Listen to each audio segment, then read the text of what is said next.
In the last module, we were discussing why audio is really having a renaissance these days. Basically, it's a flexible storytelling form that can be really cheap to create, but it's incredibly powerful at transporting people into a story.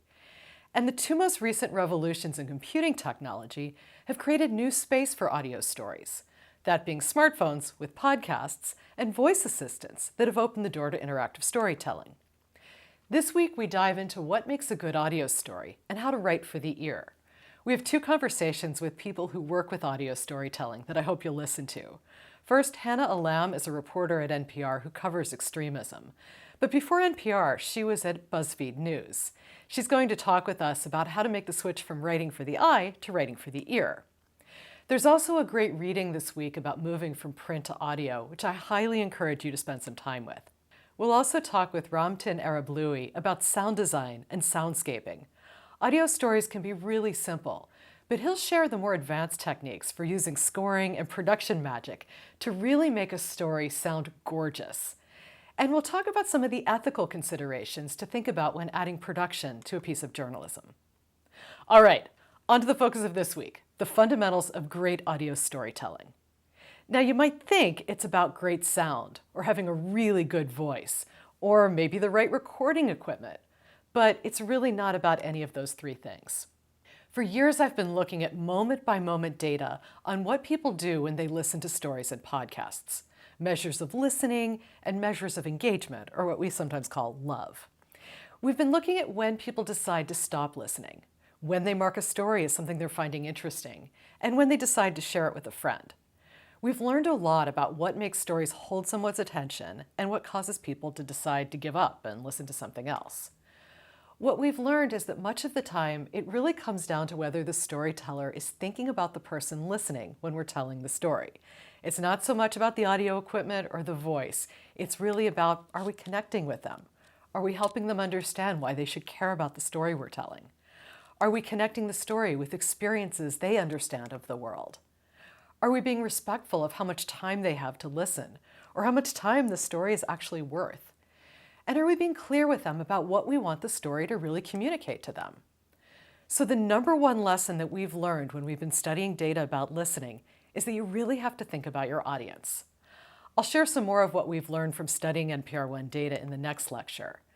But really, the first question to ask yourself when you sit down to tell a story for the ear using audio is, what is my focus statement? What is it that I want the person listening to this story to understand and to get and to take away? And knowing that answer is the most important way to ensure that you serve your listener and that they have a great experience listening to your story. David Kando was an amazing storytelling coach who worked at the Canadian Broadcasting Corporation. He'd have journalists create a focus in the following form when somebody was sitting down to do an audio story. The form was someone doing something for a reason. See, he believed that all good stories were about people. Stories aren't really about things, but they're about a person engaged in an action that has purpose, someone doing something for a reason. And once you have that, you have a really big jump start on the next thing you need to figure out to have a great audio story. And that's what voices need to appear in this audio story. That person who's doing something for a reason is almost always your main character. It might be you going about the process of investigating a story and getting answers that change our understanding of an issue. It might be the doctor developing a better way of screening essential workers for COVID-19 so that fewer workers get sick. Or maybe it's a teenager protesting against the environmental racism in her community. All of these are examples of people doing something for a reason, and they're people whose voices are all important to the story you're planning to tell. You may have other voices you need to hear from as well, but it's important to spend time figuring out who a listener needs to literally hear from in your story. Because one of the things audio storytelling does so well is show emotion. In print, we have to describe emotion, but in audio, you can hear emotion in somebody's voice.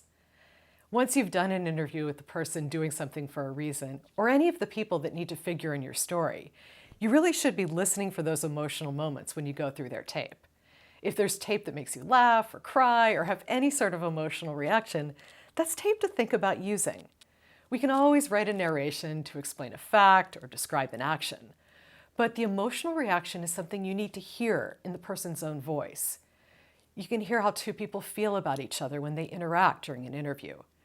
You can hear somebody's frustration with the question you just asked, and that tells us something. And you can even hear excitement about what somebody just discovered when they're telling the story of their discovery to you.